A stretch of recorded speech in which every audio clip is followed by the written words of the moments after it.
broadbands, SUIT can also address the sun's role in Earth's climate driving directly. So now we have already started on various preparatory studies in anticipation of what SUIT is going to observe. I'm going to briefly describe how we are taking the help of imagery simulations to forward model SUIT mock observations to characterize the imaging performance, along with creating a pool of simulated observations beforehand. When the SUIT actually starts observing, we can use them to characterize the our current understanding of the imagery simulations better. So for this purpose, we are using the Mps Atlas Simulation. It is a stellar spectral synthesis code, which is an updated version of the already established Atlas 9 code. It can solve radiative transfer equation in the local thermodynamic equilibrium using the opacity distribution functions. So given any Murium code like this, cube like this, we can slice it up and interpolate them at various angles to incorporate the effects of the line of sight, and then solve your standard radiative transfer equation through these cells to create simulated observations. The most useful feature of the updated Atlas code is that it can incorporate any arbitrary filter profiles in the calculation to mimic how the observation is going to be affected due to the shape of the bandpass. So that comes in handy for us because we use the measured SUIT instrumental responses directly for the various bands. So for example, here you can see the broadband to filter profiles for SUIT, which accounts for all the optics on the ray path. So you incorporate that in the calculation and solve the radiative transfer through the cube. So for every pixel, for example, for a cube, for every pixel along the line of sight everywhere, you have the temperature, density, and all the physical parameters that you need to solve the equation. And in return, you get a spectra for every pixel in the cube. You integrate them over the wavelength as well as project them along the line of sight to create the simulated flux maps, as you can see here. So here I am showing simulated flux maps for a single Murium cube or for various mu values, so 1 to 0.6. As you can see, as we go to higher and higher values towards the more on the limb side, the effects of limb darkening become quite clear, as well as the line of sight projection effects also. So how we use this in our whole procedure? So again, we have the same broadband to filter profile, which can give you a map like this. This map is about 512 by 512 pixel, which covers about 6.6 arcsecond in both direction. Now here you can see the SUIT Psf model. So the SUIT has a FOV of about 0.75 degrees, which is divided into 25 patches, 5 by 5. So each of these patches cover about 0.25 degrees. In order to convolve, we stitch up this smaller map, 5 by 5. So this resulting map is about 33 arcsecond in both directions. And what you see here is this map convolved by the central patch, because this was a mu equals 1 map. So this falls on the central PSF region, given the pointing is correct. And this is what you get after the convolution. And then we rebin that to SUIT plate scale to get the final observation of how SUIT is going to observe this region, given that this falls in the central region of the sun, of the field of view. And again, you have to pick up the correct PSF patches and decide how you're going to convolve them. So as I mentioned earlier, that one has to convolve the cubes with appropriate PSF patches depending on where they are on the FOV. So what you can see here are various Quite-Sun flux maps convolved, rebinned, and rebinned to SUIT plate scale and stitched together to create a mock full disk observation. So this is just Quite-Sun, nothing else. The calculation is done in steps of mu equals 0.1. So you can clearly see the effects of limb darkening again as we go off towards the edges. One of the major reasons we were going to use the simulated observations was to estimate the amount of out-of-band leakage that we have for the science filters. So what I mean by that is we have some band pass in our filter profiles, and we had no constraint on the mean level of amount of contribution from in and out of these band pass regions. Now, given depending on the science one is trying to do and the contrast one needs to observe for the features they're trying to observe, one may have their own definition of bandpass for their observations. because we have no in-band spectral resolution, it's just an imaging telescope, we cannot comment on how much various wavelength regions for a single filter profile is going to contribute for various features on sun's surface. But what these simulations allow us to do is, so for each of these pixels on this map, you can get a spectra like this, which is observed by suit.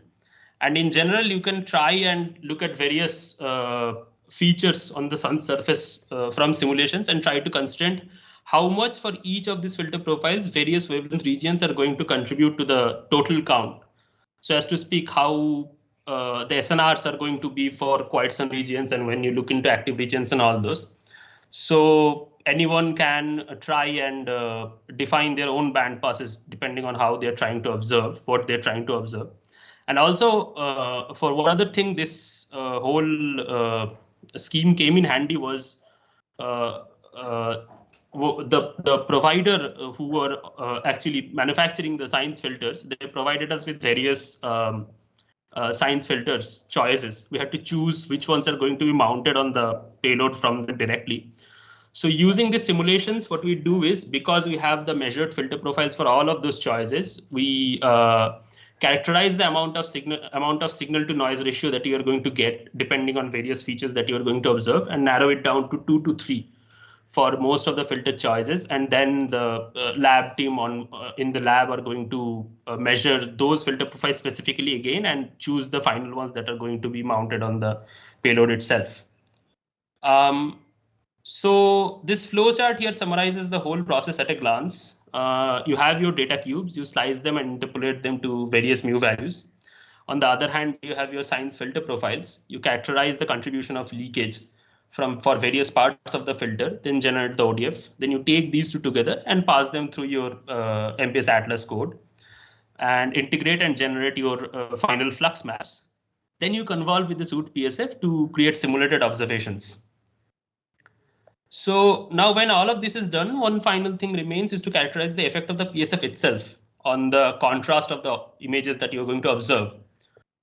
To do this, what we do is we again take the same flux maps which we had and convert them with various parts of the suit PSF itself. So as you can see here, it's the same 33 arcsecond map, and we convolve them with the 008 patch, that is the central PSF patch, the 0.15 patch, which is this one, and the 0.3 patch, which is this one. So we move along the diagonal and try to see how the structures and the contrast change. So here you can see the normalized intensity variations along two lines, the central two lines in these images, and how they change after and before the convolution. So in all of these plots, the blue lines are the original intensity, normalized intensity variations from the simulation itself, the Mudam simulation itself. And the orange, green, and the red lines are what you get after you convolve with the 3 PSF patches, as I mentioned, like 00, 0.15, 0.15, and 0.3. So one thing to notice here is, although the relative position of the peaks are reproduced, the relative intensity variations is washed out a lot, which is to be expected given the resolution of the simulation and suit is very different. The Mudam simulations are of the order of 0.01 arcsecond per pixel, whereas suit is at 0.7 arcsecond per pixel. So what we understood was that the contrast variation of the quiet sun cubes might not be very illuminating. So we also convolved existing observations from various other instruments. So here you can see the IRIS SGI observation so here you can see the IRIS SGI observation of the X1.6 flare from October 20 to 2014. This is the SGI observation, and this observation is then convolved and rebeamed to suit plate scale, giving you how suit probably would have observed the event. The plots on the right-hand side show the normalized intensity variation along these two lines that I have marked out in the figure. Again, in these plots, the blue one shows the original SGI observation, how the intensity variation happened, normalized. And the orange, green, and the magenta lines show the intensity variation that you are going to observe given the image was convolved with the 3 PSF patches, again, the same PSF patches that I mentioned earlier, along the diagonal of the field of view. And as you can see that the intensity variations are reproduced quite faithfully. And similarly, for an active region patch, again, the same exercise has been done. Now, we understand that these observations probably won't go to the 0.3 patches at the edge of the field of view unless there is a huge pointing error. But we carried out the analysis nonetheless for sake of completeness. So this is where I am going to stop. To summarize the current status of where we stand. So we now have an end-to-end pipeline in place for simulating mock suit observations from any MHD cubes. As I mentioned earlier, the initial selection of the filters that are going to be mounted on the suit payload itself have been done. The laboratory team on ground would once again characterize them, and the final ones are going to be chosen from them. The characterizing the effects due to the Psf convolution itself is ongoing, and characterizing the contribution of various parts for the different science filters, like I mentioned, has been done for quite some. We are carrying out the same for active region and other features on the sun as well. So thank you for your time. Yeah, thank you very much, Soumya. That was quite right timing as well. So is there a question in the chat? So there's a question from Shankar. Simulation is done for all the filters in suit, or is it only for magnesium calcium filter? Is that only? So the simulation right now is not done for the magnesium 2 lines, because those are the optically thick lines, and we still don't have the Murium cubes for them. But apart from the magnesium 2H and K and the calcium 2H, for all the other filters, the simulation is done and they are characterized. Thank you. Any other questions from the audience? Can you please raise your hand or type it in the chat?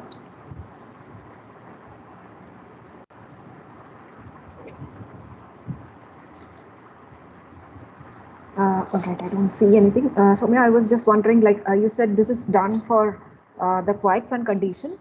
So is it going to be quite different if you try to include now the various different dynamical features that would be there in reality?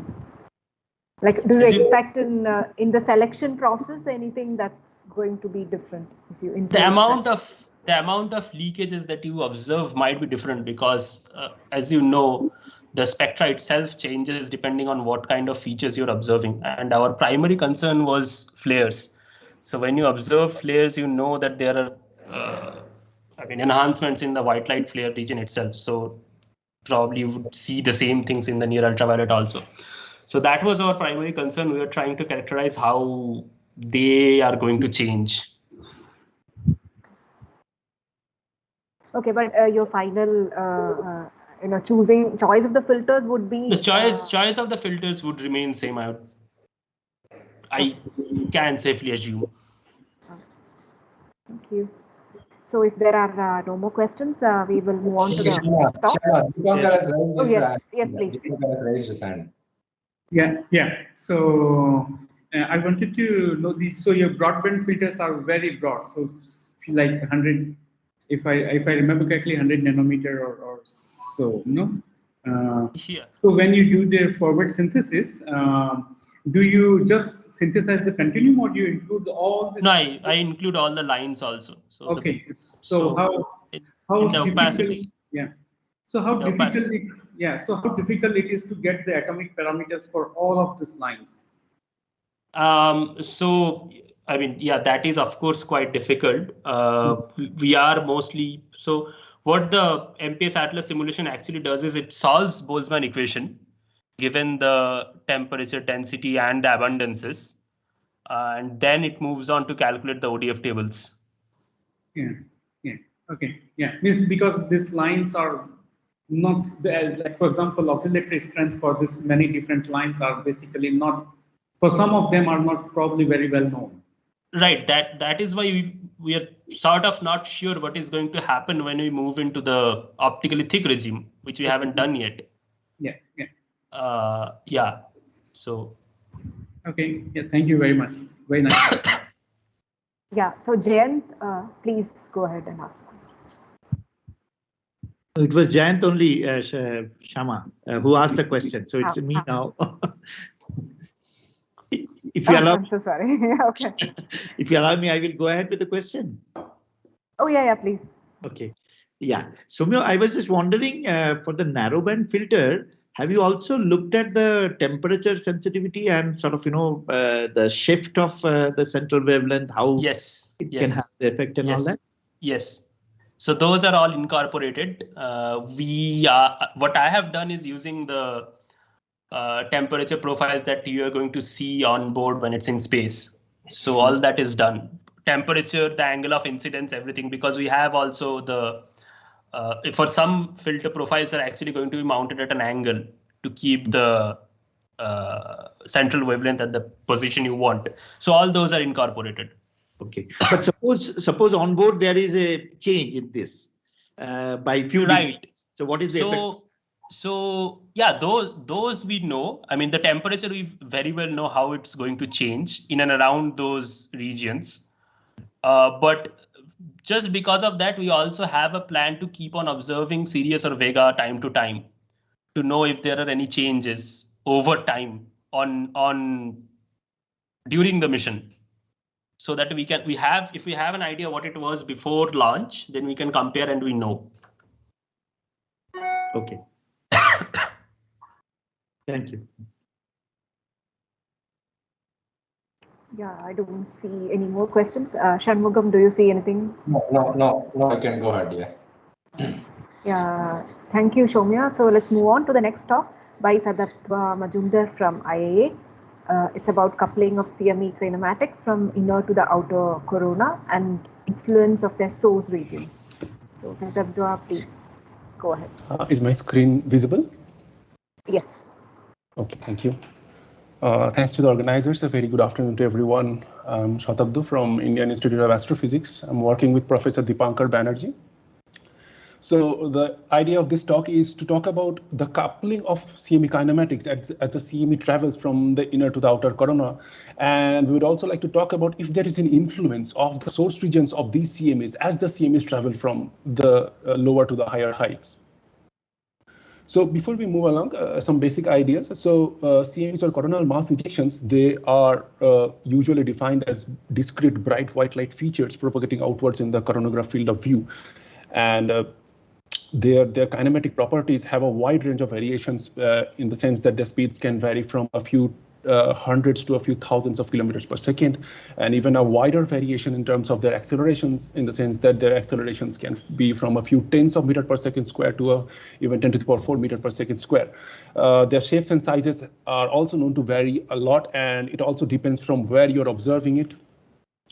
But most of the CMEs, as it has been known from the past literature, that CMEs tend to show the well-known three-part structure where you have the leading edge, the cavity, and the core. So it is said that the leading edge is where you have the plasma pileup ahead of the flux rope. Then you have the dark cavity, which is said to contain the flux rope of the CME. And then you come across the inner core of the CME, which is again a debatable issue whether it contains or not contain the prominence or the filament material that is associated with the CME eruption. Apart from being of interest from a scientific point of view, these phenomena, these coronal mass ejections, are also very, very important from a technological point of view, because these are the major drivers of space weather. A CME traveling towards Earth can interact with the Earth's magnetosphere, and they can be a reason for huge geomagnetic storms causing power blackouts, and also it can be a huge threat to astronauts. So it's very imperative to have a very good understanding of their kinematics and their other behavioral aspects. Now, the usual way of understanding the kinematics of CMEs was to study their propagation on the coronagraph images. So on the left-hand side, if you see, the age-old way of understanding CME kinematics was to track the CME leading edge. So on the left-hand side, you see an array of images of coronagraphs where you see the bright white leading edge of the CME as it is propagating outwards in that in time sequence images. So people used to track this bright leading edge of the CME in subsequent times and then plot the usual height time plots. Now, the main problem in this kind of analysis is that the measurements are taken on the plane of the sky. And as you all can understand, this kind of measurements will definitely have projection effects. So since your height is suffering from projection effects, any quantities that you are going to measure or you're going to calculate from your height time measurements will again in turn suffer from projection effects. So what I mean to say is if you are trying to talk about the speeds and acceleration profiles of CMEs based on plane of sky measurements, then it is highly likely that the numbers and the profiles that you're going to come across will be suffering from projection effects and might be far away from what is happening in 3D space. Apart from that, there has also been another very well-known tendency in the past that people have tried to combine extreme ultraviolet imaging observations with white light observations. So what people have tried to do is use extreme ultraviolet observations in the inner set and overlap it with coronographic observations in white light and then combinedly track the CME in the lower heights to the higher heights. For example, if you see here, the feature that you see in the inner disk is seen on an UV imager and the white light bright leading edge is at the same time. It's basically seen at the same time in the coronograph image. So you can clearly understand that these are two completely different features that you're seeing, but you're seeing it at the same time, but in two different passbands. And when you are trying to combine these two data sets in a single work, then there is a high chance that you are actually not very much confident on whether you are actually tracking the same physical feature at all. So if you're not tracking the same physical feature, then your plot might be discrepancy. There will be discrepancy in your plot. And if there is some discrepancy in your plot, the inferences that you're going to make in terms of the speeds and acceleration profiles might not be that confident. And the third thing that I would like to point out before we move along is that if you focus your attention on the bottom panel on the right-hand side plot, where you see acceleration profile of a CME, you will understand that the profile can be subdivided into three clear regimes. So you see that initially the CME starts with a very low acceleration and it suddenly shoots up very high value. After which it again comes down and then it becomes almost constant with very little or no acceleration. So what we say is CME tends to follow a three-phase kinematic profile. So it has an initial slow rise phase, then an impulsive phase where the CME shoots up to very high speed values, and then the third phase where the CMEs tend to propagate with almost very little or no acceleration. Now, in a single sentence, the take-home message from this point is that the kinematics of CMEs change as the CME propagates from the lower to the higher heights. It's not the same kinematics at all. So the point is, if there is a change in the kinematics, then how does this change in kinematics get reflected in the CME's behavioral aspects as it propagates through the different heights? So let us just try to summarize what we are trying to do. What are the missing links that we have found out and how do we try to address those links or just link together? So it turns out, as we have discussed, that there is a change in kinematics of the CMEs. So we have seen that in the lower heights, in the initial heights, the CMEs tend to have an impulsive phase where the acceleration shoots up and it puts the CMEs to very high speed values, and then it again saturates to a zero acceleration regime where the CME continues with almost a constant speed. Now, if there is this change in kinematics of the CME, then the question is, how is this change in kinematics getting coupled to each other? In other words, if there is a change in kinematics, then is the kinematics happening at the higher heights getting controlled in some way by the kinematics that is happening in the lower heights? Or is there a way the other way around is happening? Is there a way you can predict the kinematics in the higher heights if you have a sense of understanding of the kinematics in the lower heights? And this question is of primordial importance because it is high time, because all over the world we are coming up with several space missions which will be focusing on observations on the inner corona. And this is important because we should get prepared for that, because inner corona is very, very important as far as an understanding of the kinematics of CMEs are concerned. Now, another very well-known classification or distinction in the area of coronal mass ejections is that people have understood that CMEs can be classified into two clear dynamical classes. So one class we call as the impulsive CMEs, and the other one we call them as the gradual CMEs. Now, it has been known from past that impulsive CMEs are associated with very high accelerations and very high speeds. They are more energetic CMEs. And these impulsive CMEs tend to be associated with active regions, while the gradual CMEs tend to be showing features of very small acceleration magnitudes. But on the other hand, they tend to experience this small acceleration for a longer duration of time. So these gradual CMEs, on the other hand, tend to be associated with prominence eruptions, which are mostly located in the quiet sun regions. Now, if the question is, if there is this dynamical distinction of two kinds of CMEs, then is there a manifestation of these two classical distinctions in their behavioral aspects? Do we get to see any change in their behavior as the CME propagates for these two dynamical classes? So to understand these things, we take a few steps. First of all, we identify flux slope CMEs because we want to apply the graduated cylindrical shell model, which has been extensively used in this community in studying the 3D kinematics of CMEs. So for that, we identify flux slope CMEs in the Core 1 and Core 2 field of view of the twin spacecraft stereo. Now, this will offer us a fascinating field of view starting from 1.5 solar radii to 15 solar radii. So you can track the CME very well from the inner corona to the outer corona, that too uniquely in white light coronographic observations.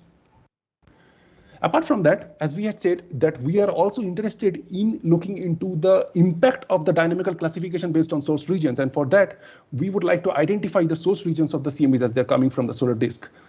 And as we are done with these things, we would like to study the statistical kinematic properties of the CMEs in these different heights, and further, the imprint of the sources on these statistical properties. Now, this is the a snapshot of the Gcs fitting.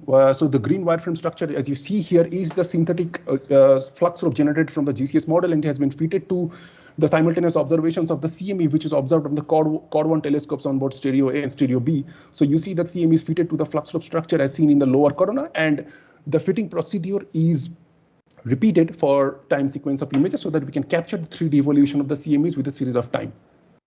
Now, once we have the evolution, we have the 3D numbers with us. It's no longer 2D. So we have removed the projection effects from our analysis. So whatever numbers we will be talking about throughout our study should be the 3D numbers. Now that we have our 3D kinematic numbers, another thing we were interested in is the source regions of the CMEs. And for that, we backpropagate the CMEs onto the solar disk. We create movies and backproject them onto the solar disk. We put times constants, we put time windows and spatial windows to associate the CMEs onto the solar disk. And then once the CMEs are associated and their source regions are identified, the identified source regions are further subclassified into 3 broad categories. So ones are the well-known active regions. We also have the quiescent prominences, where the prominences are connected to the quiet sun regions. And the third category are the active prominences, where the foot points of the prominences are connected to active regions. Now, the reason we bring or we introduce this third, or let's say it's not us who have introduced this third category of active prominences was introduced in the community mainly because of the reason that we are still not sure whether to include active prominences in the category of active regions or to include it in the category for quiescent prominences. And the reason for that will become clear as we move along. So now that we have done all these things, what is the new thing that we get after doing all these things? So Benetton in 2011, they had studied the kinematics of CMEs in the inner corona. And what they had found is that the peak acceleration and the peak speed of the CMEs are strongly correlated with a moderately positive correlation of 0.58 if you see on the left-hand side. And it kind of follows an empirical power law with a power law index of 1.21. Now, let me emphasize that the numbers that they have shown are the numbers which are measured by plane of sky measurements. So these are projected numbers. Since we have with ourselves 3D numbers, we plotted the same thing for our own sample set of events. So we studied 59 coronal mass ejection events. And for all those events, we calculated the peak acceleration and the peak velocities. Mind you that these are the 3D numbers, not the 2D numbers. So the numbers that we are talking about is independent of projection effects. Apart from that, we have the source region information, and that gives us this additional luxury to throw some colors onto this otherwise black and white plot. So once we throw some colors and color code it according to the source regions the CMEs are coming from, we get to see a hell lot of information. So what we see is if you look into the individual correlation coefficients, you correctly find out that the data points which are in blue is showing a correlation coefficient of 0.91, which is much, much higher than the overall correlation coefficient of 0.63 or even 0.58 as was reported by Bain et al. In 2011. So that tells us that how misleading it can be to just look into the overall CME kinematics. If you don't look into the source region aspect of the CMEs, then you are missing out on a lot of other things. So it is very, very clear that the coupling of peak acceleration with the peak velocity is very, very much different qualitatively and quantitatively for CMEs which are connected to active regions than those which are connected to the prominences, be it active or be it quiescent. Another result in support of that is if you try to calculate the velocity the CME reaches when the CME reaches its peak acceleration in its kinematic profile, and you try to plot it again with the peak acceleration, you get a similar result. You again get a very high correlation for CMEs which are connected to active regions rather than the CMEs which are connected to prominence eruptions. So this clearly tells you that the peak accelerations is much better correlated with the peak velocity for CMEs which are connected to active regions. So this has got to do something with impulsive CMEs, and this particular behavior is not shown clearly for CMEs which are mostly tend to be gradual CMEs. Now, apart from that, it has been reported for quite some time that the drag forces take over CMEs after a certain height. So Versenegg et al. In 2004, they had plotted the average acceleration versus the average speed. And what they had reported is they have reported an anti-correlation between the two quantities. Now, what does the anti-correlation mean to us? It means that the higher the acceleration, the lower is the speed, or the higher the speed, the lesser the retardation. So it tells you the drag interaction that the CME experiences with the solar wind. So if the CME is faster, then it will experience more drag. So it will get more retarded. Now, this work was done in the higher corona, and that too on LASCO images with plane of sky measurements. So this again suffers from projection effects, and also this result was done in the outer corona. So we have numbers which are numbers with measurements in the inner corona and 3D numbers. So again, we take our own liberty and we plot the same thing for our own datasets, but this time for inner corona, and that too using 3D kinematic parameters instead of 2D parameters. And what we find is a lot more enlightening. First of all, what we find is we see that the anti-correlation is even valid in the inner corona itself. So what does that tell us? It tells us that the drag forces can start taking over even as early as in the inner corona. They don't even wait for the CME to reach outer corona. But is that true for all CMEs? The question is that. Now, it turns out that this is not true for all the CMEs. It is true for CMEs which are connected to active regions. Why is that? Because active regions injects the CMEs with a huge amount of Lorentz force that impinges the CMEs to a very high velocities in the lower heights. Now, if they have an impulsive phase, then they are forced to experience a very high retardation. And this is the thing that is giving rise to this strong anti-correlation in the inner corona. Because as soon as the CME is propelled to a very high speed, the drag forces will take over very quickly. But in the case of CMEs which are coming from the quiescent prominences, you see the correlation, the anti-correlation is not that good. So this tells you that the drag interaction that the CME experiences with the solar wind might not be same for CMEs which are connected to active regions and the CMEs which are connected to prominence eruptions. And I think this is a very important and crucial factor that should be taken into account for models which talk about CME ejection mechanisms and for models which talk about CME propagations in the higher heights. Apart from that, we were talking about. Can you? Hello. So yes. You just please do wind up in 3 minutes. Sure. Yeah. So what we did here is we tried to understand how is the linear velocity. So if you fit a linear straight line to the CME height time profile and you find out the linear velocity, the reason to do that is the linear velocity is often used in arrival time predictions of CMEs. Now, what is usually done in the past is a CME tracked in the outer corona till the heliosphere, and the straight line is fitted to the height time plot.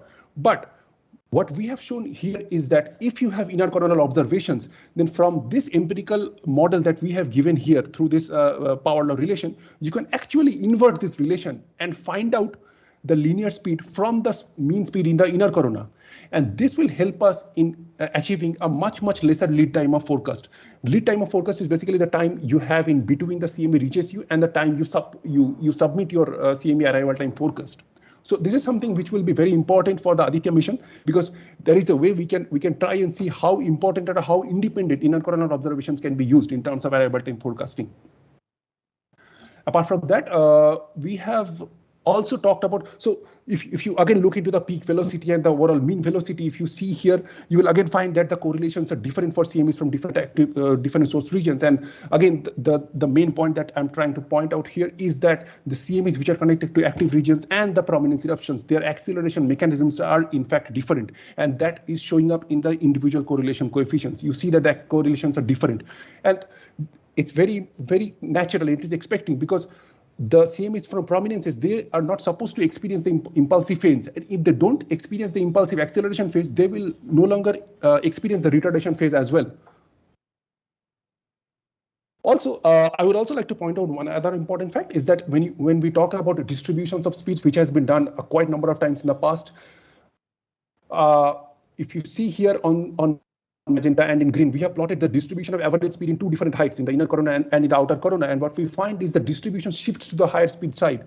So what I want to tell is it's very important when you talk about average speed of a CME, you should be very careful and you should be precise about the fact that what height ranges you're talking about, because it is important that the average speed does not remain the same in different height regimes. And if you look a little more deeper, you will find that CMEs which are connected to prominence eruptions, these are the ones which constantly face a small acceleration and they keep on accelerating throughout their higher heights, and their overall speed keeps on increasing till they reach the heliosphere. So as a support to that, if you plot the height at which the CME reaches these peak accelerations, you will find that these two heights are again overlapping, and this is happening in the inner corona as well. The CME reaches its peak acceleration within 3 solar radii. Also, it is the same height range where the CME loses its initial rapid width expansion and it loses its impulsive phase. So these are the observational evidences that tells us where the drag forces take over and where the imprint of Lorentz force ceases to hold, as far as the role is concerned in the kinematics of CMEs. So I think I have more or less talked about the conclusions. There are some limitations, of course, in our work, that we have worked with Correspond data, which has its own limited field of view. There are certain events for which the impulsive acceleration phase was already over by the time it reached the Correspond field of view. And for those cases, our estimate of their impulsive acceleration magnitude and duration was kind of an underestimate. And we will also have a certain observational selection bias, because we have talked about some 59 odd events. We would like to extend the statistics. So thank you. Thank you very much, Aditya. Questions?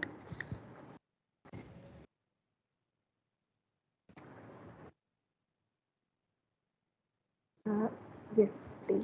Yeah, Jayant Joshi has raised a hand, so you can go on with your question. Very good work, Shatabda. There is this plot where you show the correlation between the mean velocity versus the peak velocity, and there's some correlation.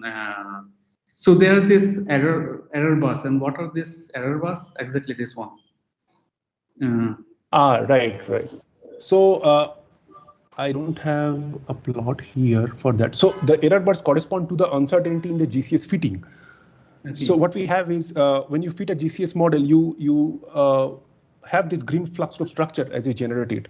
But then as you can understand that there is a observational bias on this, observer bias. So you can again fit the flux loop in a different way, and you can come up with a different set of parameters, because there are 6 parameters as a total. So as a goodness of it, what we do is we draw a hand-drawn contour on the leading edge of the CME, and then we overlap the hand-drawn contour on the flux loop that is generated from the model.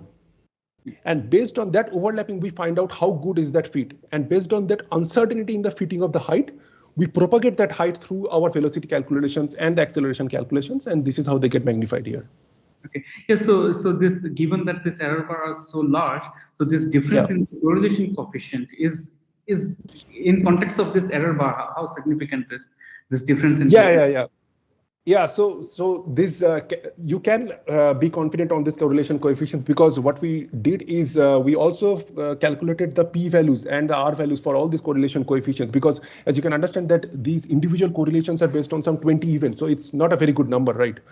So it turns out that the p values are quite healthy, and we can go along with these numbers. But again, I mean, it's always no number is good enough as far as CME statistics is concerned. It will always be better if we can extend it further. Thank you very much.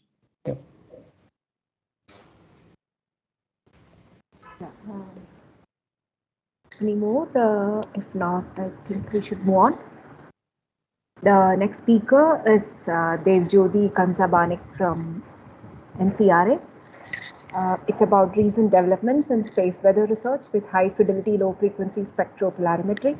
Devjyoti, please go ahead. So can you see my screen? Yes. Yeah, thank you. So hello everyone. Today I'll be talking about some recent developments in space weather research using high fidelity, low frequency spectropolarimetric imaging using SKLO precursor. In this talk, I will be mainly focusing on how we can use spectropolarimetric radio imaging to get a coherent view of the space weather event, mostly the coronal mass ejections. So to understand this any space weather event, it is we have to observe down to the lower coronal heights to about the over the heliospheric distances. And there are several routine observations are done using several space and ground-based instruments in visible UV and X-ray bands at lower coronal heights. And at middle and higher coronal heights, coronagraphs are available to observe in visible bands. And heliospheric imagers can also observe the higher coronal heights and heliosphere. And we also have some in situ measurements possible near Earth or some vantage points in the heliosphere with some spacecrafts. But none of the not all of these observations can give a coherent view from down to the lower coronal heights to the 1 AU and beyond the beyond 1 AU distance in a single go. And from a space weather perspective, to important physical quantities that we mainly want to look at, those are the energetic electron population and the magnetic field. And observations at higher coronal heights and heliospheric distances using the visible bands is not exactly capable of measuring these quantities remotely.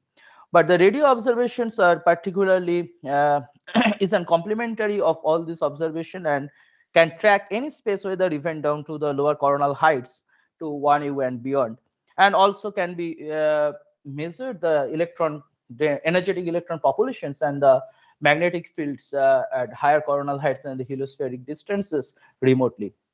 So there are mainly several kinds of radio physical observables, like different kinds of radio bursts, radio CMEs, interplanetary scintillation, and the Faraday rotation measurements of the background radio sources.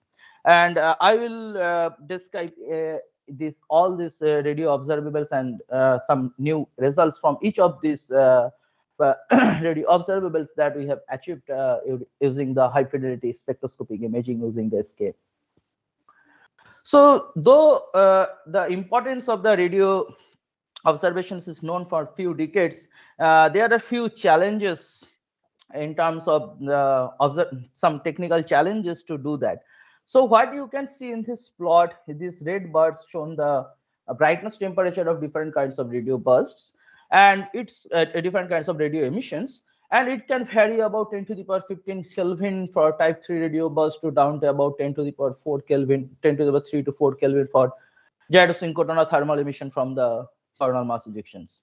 And not only that, we can see the polarization fractions that are shown by these blue parts that also can vary less than about 1% in case of quite some thermal emissions to about 100% in case of type 1 or type 4 radio burst. And not only their brightness temperature and the circular polarization fraction varies by a lot, these emissions also have different frequency and temporal structure, as can be seen from this dynamic spectrum of these different bursts. And for quite some the gyrosynchrotron emission from the CME, these also have different spatial structures. Thus, to understand this global picture of the all kinds of the spectrotemporal and the spatial variations, one need the spectroscopic snapshot imaging. And it has been found more often that most of these emissions with different brightness temperature can coexist. Like a very bright type 2 radio burst can coexist with a very faint gyrosynchrotron emission from the CME. Thus, to detect both of them in the same field of view, and we need a very high dynamic range and high fidelity spectropolarimetric snapshot imaging capability. Now that high dynamic range capability has been achieved with an SK low precursor instrument. But first, let me talk about what is the SK. So SK is the square kilometer array, which will be the world's largest radio interferometer, and it is currently in the construction phase. The results I will be showing that is coming from the Murchison-Whitefield array, which is an SK low precursor instrument and operating at the low frequency regime at 80 to 300 megahertz. And as the name suggests, it has a large field of view around 1000 degrees square, that is corresponds to about 115 solar radii. So this wide field of view gives an opportunity that to observe the sun and the large fraction of the heliosphere in a single field of view. But with the unique design of the this MWA array and with the precise and robust calibration algorithm developed by us called AirCurves, we have now achieved imaging dynamic range around more than 300 and we can reach up to 10 to the power 5. And we can have this dynamic range of the images routinely. So in this figure, what I have shown is a sample image made from the AirCurves and of a type 2 radio burst. And you can see we can detect the large fraction of the quiet sun emission, which is about 10 to the power 3 to 4 Kelvin lower than the brightest pixel in this image. And recently, we have also developed a precise polarization calibration algorithm that is a modified, the new version of the AirCurves that is called PairCurves. And we have now reached instrumental polarization leakages less than a few %. And this precise polarization calibration is generally obtained only for the astronomical observations and I'd never achieved for any solar observation.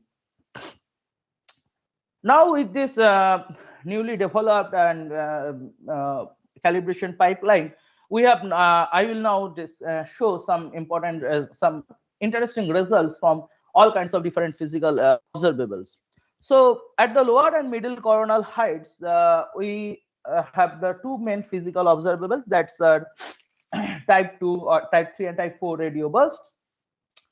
And when we move around more than some few solar radii, these radio bursts are not observable at from the ground.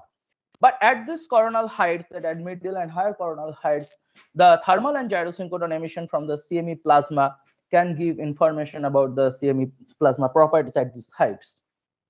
Now, when we move about 10 solar radii, there we can the main radio observable is the interplanetary scintillation or the angular broadening measurements of the background radio sources. So the interplanetary scintillation measurements can provide information about the velocity, solar wind or CME velocity, and also the electron density. But the interplanetary scintillation measurement cannot provide any information about the magnetic field. In that case, the Faraday rotation measurements of the background radio sources of the background linearly polarized radio sources will provide an information of the can provide a handle on the measurement of heliospheric magnetic field. Now I will first show some results from the type 2 radio bursts, and these results may break some of the conventional views about this burst. So traditionally, the type 2 radio bursts are identified in the dynamic spectrum as a slowly drifting features. And here I have shown one of such type 2 radio burst in this plot observed using the MWM. On the right panel, I have shown the two images, sample images of this type 2 radio burst when it is also detected in the dynamic spectrum. But this bottom panel, we can see that the same type 2 radio source is still present in the image plane, is detectable in the image plane, but that is not detectable in the dynamic spectrum. So there are several studies which find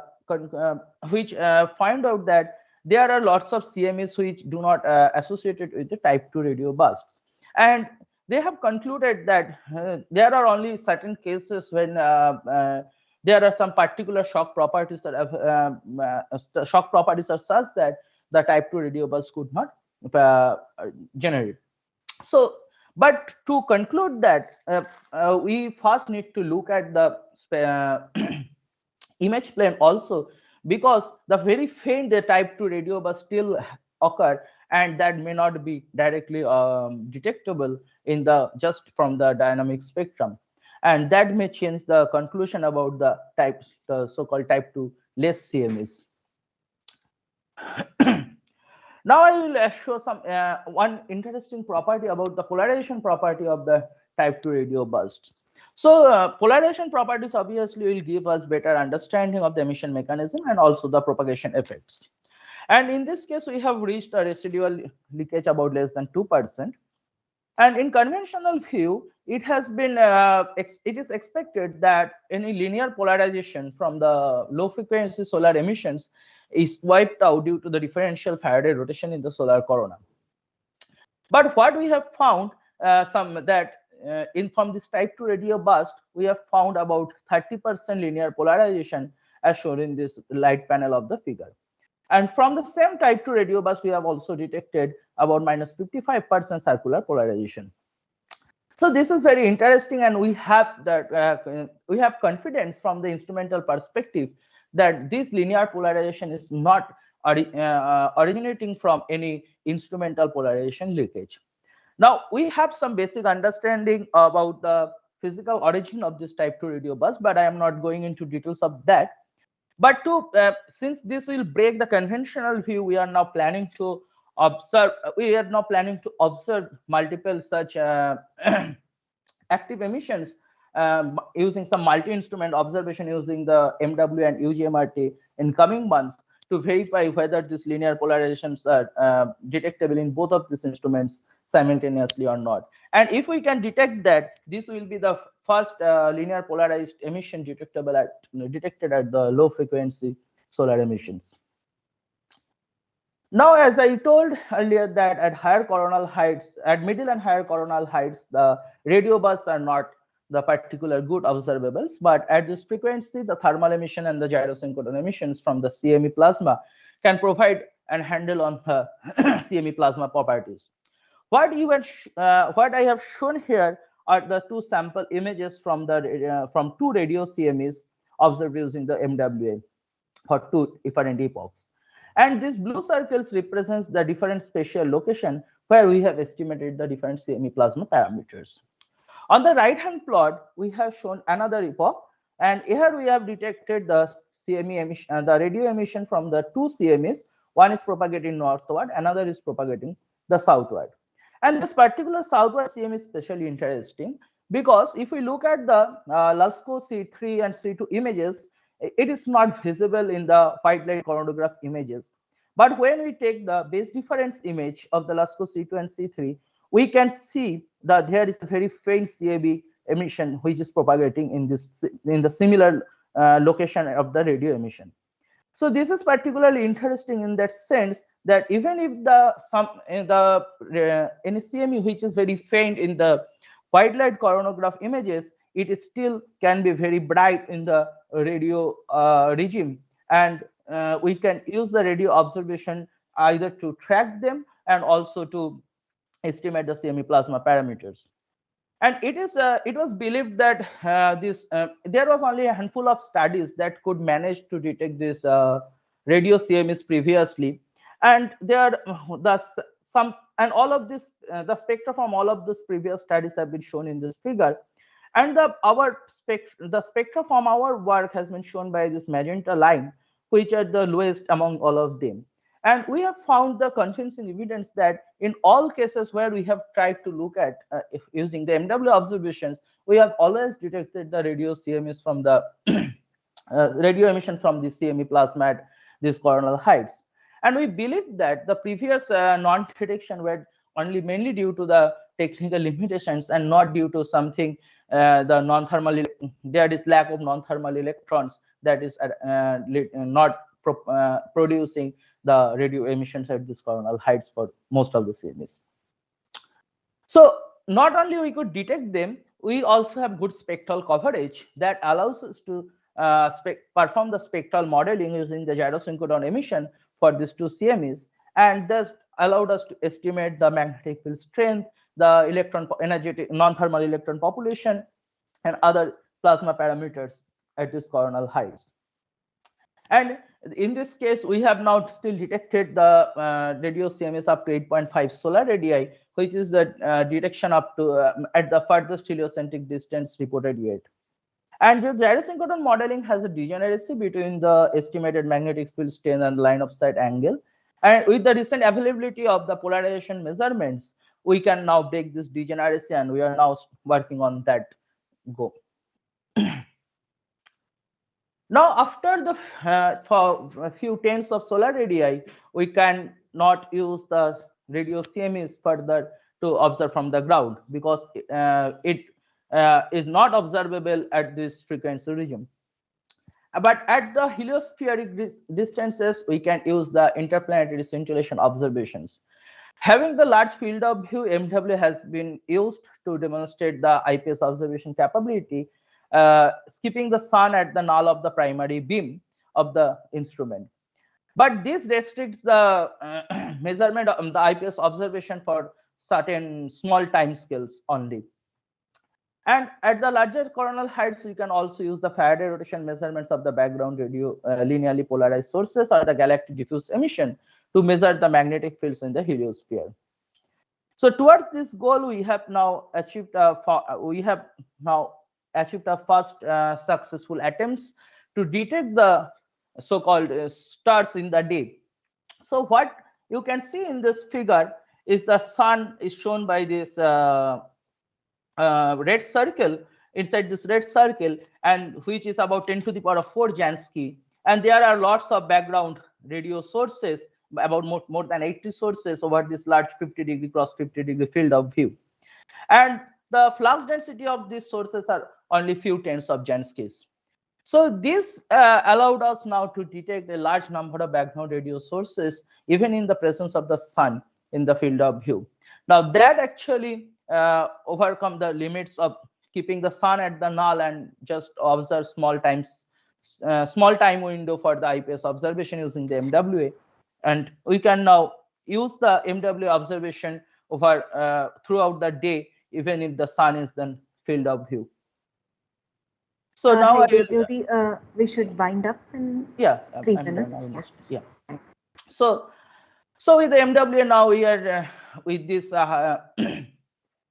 we have now the high fidelity spectropolarimetric snapshot imaging capability, and this is the state of the art solar radio imaging, and this is a powerful tool for space weather research. And we can now so that lower coronal heights type 2 radio bursts can be used for CME acceleration to understand the CME acceleration shocks, and middle and higher coronal heights radio CMEs can be used to understand the estimate the magnetic field strengths and other CME plasma parameters, and higher coronal heights the IPS measurements and Faraday rotations. Now the precise polarimetric measurements open a completely new interesting phase space in polarimetric imaging observation of the radio sun, and we expect a rich scientific returns from that. And we are now preparing for solar science with the upcoming SK, and we hope that new generation SK like interferometers are also be available. And we only now just touched a tip of the iceberg, because we have more than 3,000 hours of MW solar observation, and we just could analyze less than 30 hours of data and lot more still to mine. So with that, I thank you and end. Thank you very much, Jyoti. There's a question. Please go ahead and mute and ask. Yes, there is a question from Shashikumar Raja. Are you able to unmute? Okay. Hi, it's a nice talk, but I am wondering, if you have so many sources, okay, even in the presence of the sun, how do you find the orientation of the polarization? Like you mentioned that using Faraday effect, you can measure the magnetic fields. How did you measure the theta, the initial polarization to the when it is observed through the, what is the modulated angle? How did you measure? It should be, all these sources should be linearly polarized. No, so this is okay. So that was our final goal. So this is the first step of, this is a Stokes image. This is a total intensity image. These are not the linearly not at the linearly polarized sources. So even it's hard to detect these fusion sources in the total intensity itself. So this is the first achievements, and now we are working towards the polarized sources. So this is not a polarized source. And to answer your another question, that how you measure the change of the polarization angle, right? Yes. Yeah. So for that, these all fields are already observed during the night, mostly during the night sky using the GLIM survey, and they have all the polarization information when away from any heliospheric measurement or any away from the sun. So we can use that as a reference of the true polarization of those sources, and then we can measure what is the change during the solar observation when we are looking close to the sun, and then in that way you can use that information. Okay, thank you. I don't see any more questions. Is there anything? Yeah. So thank you, Devjyoti. So now, if there are no more questions, we'll move on from sun to the moon, and I hand it over to Shanmugam to please chair the rest of the session. Shanmugam, please take it over. Yeah. Thank you, Shama. Can you hear me? Yes. Yeah. So thank you for the previous presenters who kept up their time schedule. And we have two more 20 minutes presentations and 5 3-minute short presentations. And without wasting any further time, next talk will be my friend Deepak Dingra from IIT Kanpur. Will be presenting. The topic will be on constraining the sources of an anomalous impact melt deposit on the lunar far side, new insights. Over to Deepak. Thank you, Shanmugam. I'm audible? Yeah, you're audible. Your slides are visible. You can go ahead. And the full screen is visible? Yes, yes. Thank you very much. Good evening, everybody. So let's get started with some observations of the moon. And moving forward, here is my plan of talk. I will be just briefly touching upon the impact cratering. Your slide has not changed. Okay, just a second. Let me just. Is it? Yes, now it has come here, right? Okay, okay. So I'll start by discussing a bit about impact cratering. And just a second, again, it's something. Okay. And really, talk about what is anomalous about the impact melt deposit that I'm going to discuss about. Share with you the current understanding in this context, and then bring out the new insights that have been coming around with our studies.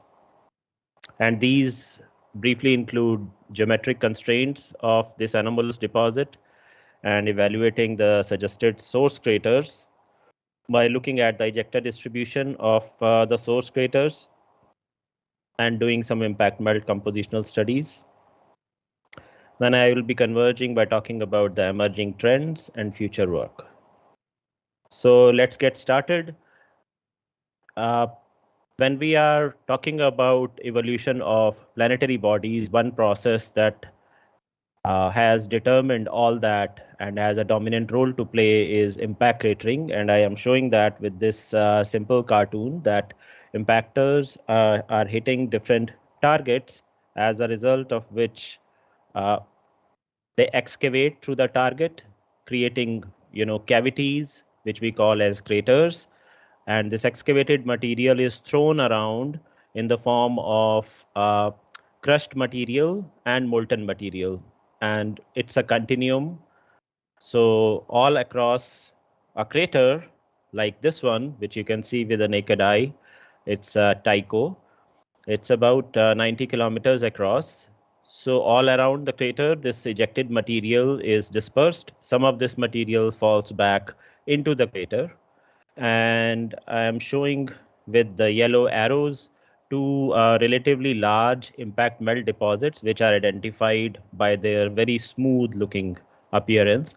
And the focus of this talk is on impact melt deposits, not these, but similar to these, and we will look at them. Also, I would also like to say that although impact melt is just gets produced in any cratering process, what makes this particular study interesting is looking at this deposit. So on the left is a general distribution of impact melt. This is from the same crater as you were seeing on the previous slide, Tycho. And you can see how the impact melt is distributed. All the black splotches are the impact melt. Now, what is anomalous about the impact melt deposit that I am going to talk about can be gauged through this image, which shows the green polygon as the distribution of the impact melt deposit. What is different about it? Well, in contrast to the left image where the impact melt is actually surrounding a crater, in this particular case, it does not surround any impact crater. So where is the source? And that's a very fundamental question that people are still trying to find an answer to. And because all the planetary bodies, including Earth, are littered with craters, it has important implications to understanding how the cratering process works, and in this case, how the impact melt was produced and deposited in the way that we are looking at. And just to give you a closer view of this particular area shown in green, we will be looking at just a tiny region within this green polygon. This is a high resolution image, and what you can see is kind of a mottled surface with small depressions, and what I call as impact melt are shown by these arrows. You can see all these smooth surfaces, showing up in between this rough, terrain. So this is impact melt deposit, and in this case, for the anomalous impact melt deposit, it's quite widely distributed, with currently, no clear idea about where it came from, and this is, what makes it anomalous. So talking about the current understanding, the image on the right shows you the context. We are looking at the far side, and over here is the location of this anomalous impact melt deposit. In terms of its areal extent, it's about 8,000 kilometers square.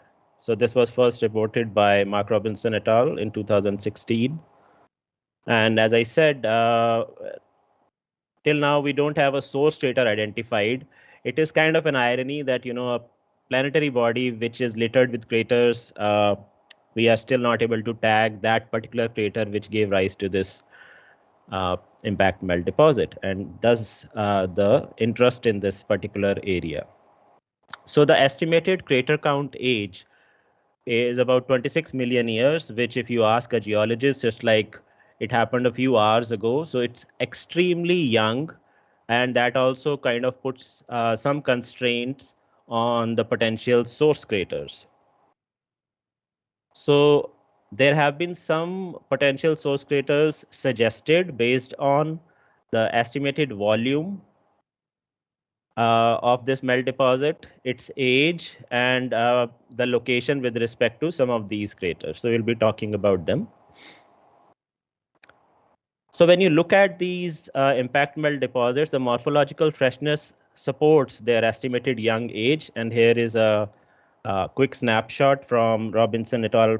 Paper. So you can see the smooth, very gentle and very delicate structure that is preserved on the moon with no atmosphere and solar radiation bombarding the surface. These features can disappear in a very short time. Because they are still visible, that means that they are very young. And multiple possibilities were discussed by the authors, and they favor impact melt as the preferred interpretation. So here is another view of the same area, but showing the distribution, mapped distribution of these impact melt deposits in their different forms. So the question that we are trying to target is that when you have such a large area and it is not surrounding any, it is not radial or concentric to any impact crater in particular, how was the impact melt transported? So that's a very fundamental question, at least at this point when we don't know the source crater. And of course, then the next question is, from where was it transported? So it has implications for understanding the cratering process, which happens on all planetary bodies. And in particular, it can provide us insight into the emplacement dynamics of the impact melt. So another interesting aspect that the authors pointed out was this deposit is located at the antipode of the crater Tycho, the one that you saw earlier on. And antipode is the place which is diametrically opposite to the crater. For large craters, these regions, antipodes, are places where a lot of damage is seen. And so the question is Tycho the source of impact melt? That melt produced at Tycho was lofted and transported to this deposit. That would mean that a transportation of over 5,000 kilometers took place. So this is unconventional. This is not really the current understanding, but that is something that people have been trying to explore through models. But apart from Tycho, there are other potential source craters also. So what we are bringing to the table? Well, to start with, we have looked at wide variety of data sets, moon benefits with multiple observations by different missions. And so we have used all these observations ranging from imaging data from the Lunar Reconnaissance Orbiter, the Selene mission from Japan, and looked at all different spatial resolutions starting from 100 meter down to 1 meters. We have looked at topographic data and spectral data from Chandrayaan-1 Moon Mineralogy Mapper. I will not be talking about the spectral data today, just in the interest of time. So what we did was we looked at this area and divided into different sectors and systematically looked at the area in all these data sets. What did we find? The first result is putting geometric constraints on the deposit. So what you see right now with the yellowish polygon is the demarcated area by Robinson et al. And what we have done is we have looked up close around this area and found that the extent of the deposit is quite extended, at least 1.5 times the originally mapped extent, which brings the extent of this deposit to be of this shape. This is just a rough shape, and we still need to look up around the edges, and these are extremely small deposits. So this is just a work in progress. How much effort does it really take? Well, detailed evaluation of 400 plus narrow angle images led to this identification, and those of you who used NACS know how much effort that is. So one direct consequence of this extended occurrence is it has direct implications for the estimated melt volume that was produced, and which has direct implications for identification of the source crater. Just to give you some examples of the newly identified melt deposits, these have subtle morphological expressions and have variety of morphological forms ranging from ponds, flows to thick coating, which we call as veneer. So here are some examples. The arrows show these small, tiny, morphological features, which if you have spent considerable amount of time, you can quickly pick these things. And their subtle morphology again, tells you that they were deposited quite recently. In terms of topography, we have evaluated the topographic relationship of these melt occurrences with the surroundings. And we have seen that the occurrence of the melt actually is related to a high-rise flat platform, which we are interpreting that that topography might have acted as a barrier during the emplacement of this melt. So this is key information to study the melt emplacement process, and an important input for thinking about the various models by which the impact melt would have been deposited in this place. Then we also looked at ejecta distribution of the source craters. Now, why is that important? The plus sign shows the place where the impact melt deposit is, anomalous impact melt deposit is occurring. And let's say we think that the crater marked by the star is the source. By looking at the ejecta distribution, we can actually determine the impactor direction from where the impactor came, and that has that it can be used to determine that in which direction the dominant ejecta emplacement would take place. So depending on the inferred direction, it could be any of these, but we know that the one marked with black is the one which is needed for this crater to be the source. And so we have evaluated these relationships for multiple craters and ruled out craters which are not in the right place. However, this depends on the ejecta pattern clarity, because with the passage of time, the pattern of ejecta gets, it disappears, so it can be challenging. And at the same time, we can make some first order interpretation. So I will show you some of these ejecta patterns. So these are the 9 source craters that have been suggested. And then here is the quick view of one of the source craters where the impactor direction is inferred based on the zone of avoidance.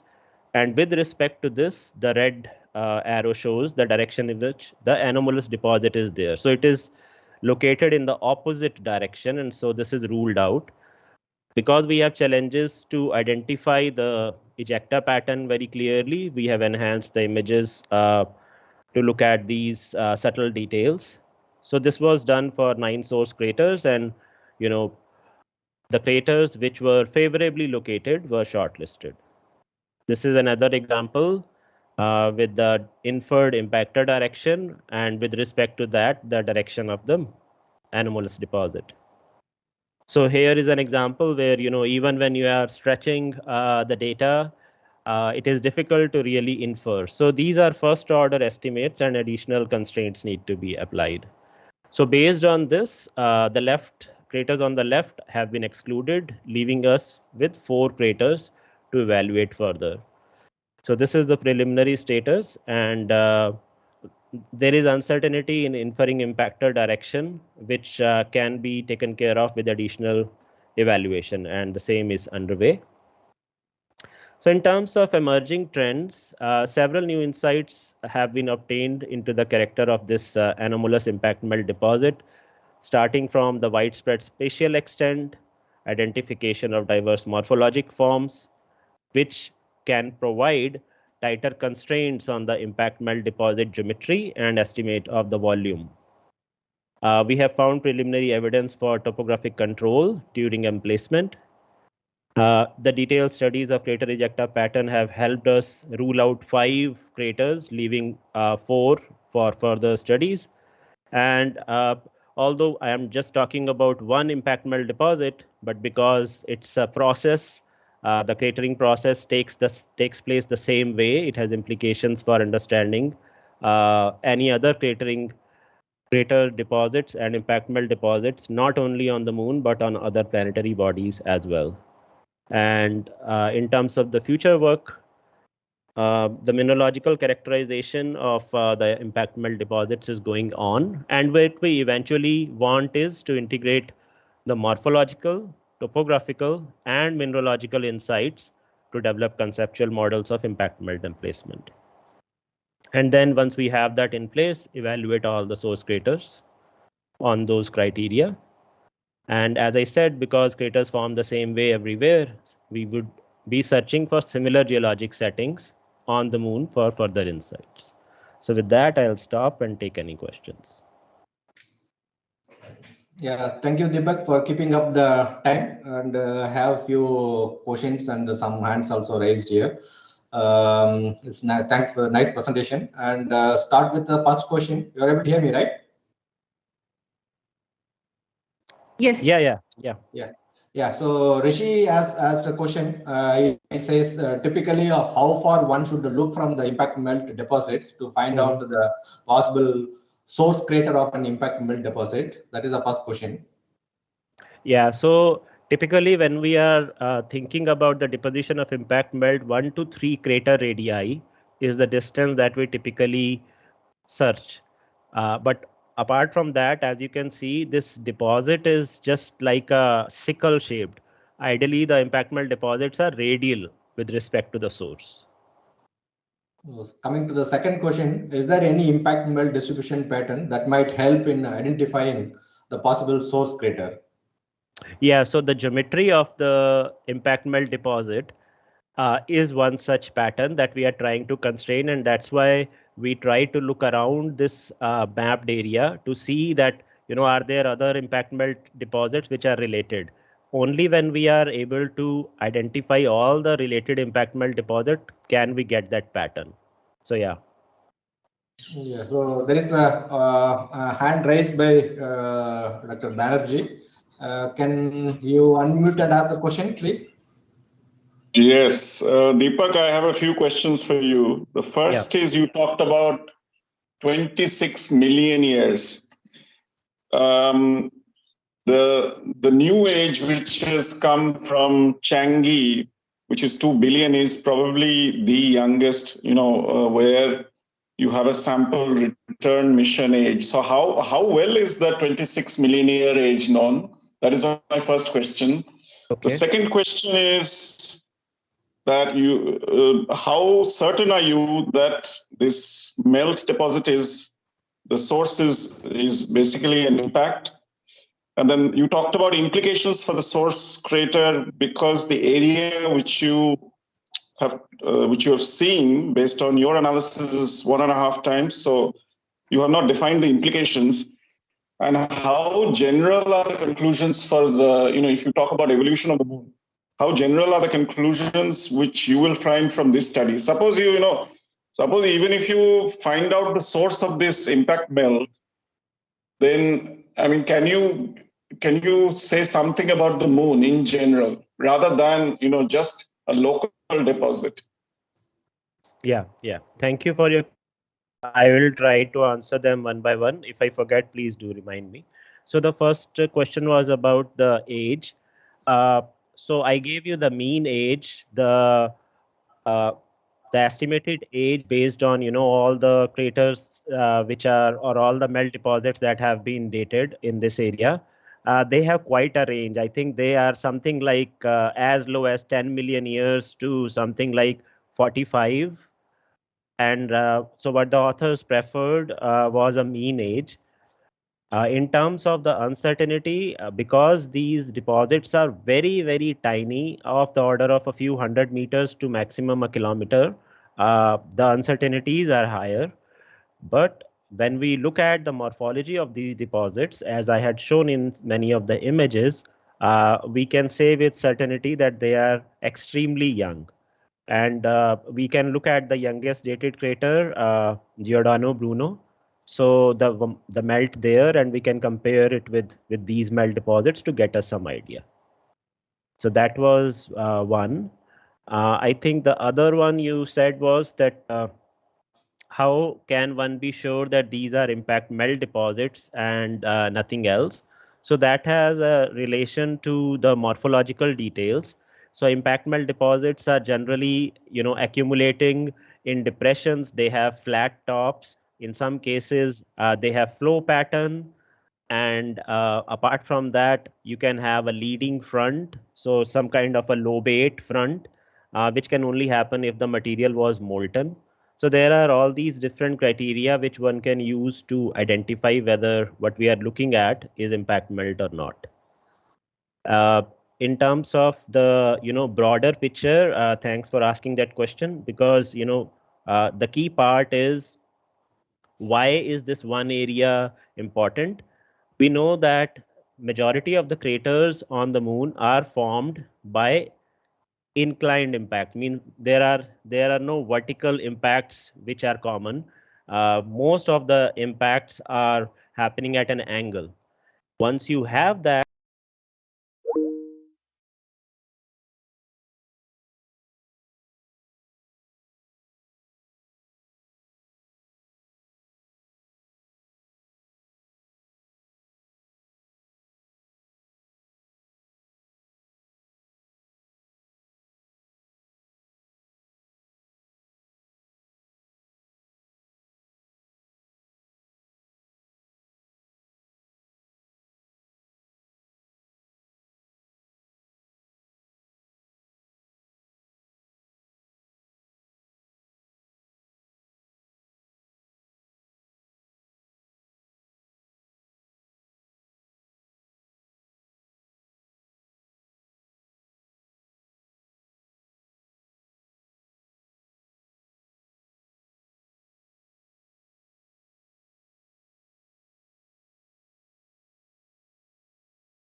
the melts within the crater floors as a pools. So do you observe them on the small crater walls also, or they vanished? What happened to them? So in most of the cases, are you talking in specific context to this particular deposit or in general? This deposit. In this particular case, the impact melt is deposited in multiple craters. So in some cases, the crater walls have an expression of the melt. In other cases, it has disappeared just because, you know, these are very, as I said, these are very thin deposits. So a lot of that has disappeared. So it's both. Okay, thank you, Deepak. So thanks for the nice presentation, and we'll move with the next presentation. You can remove your presentation mode.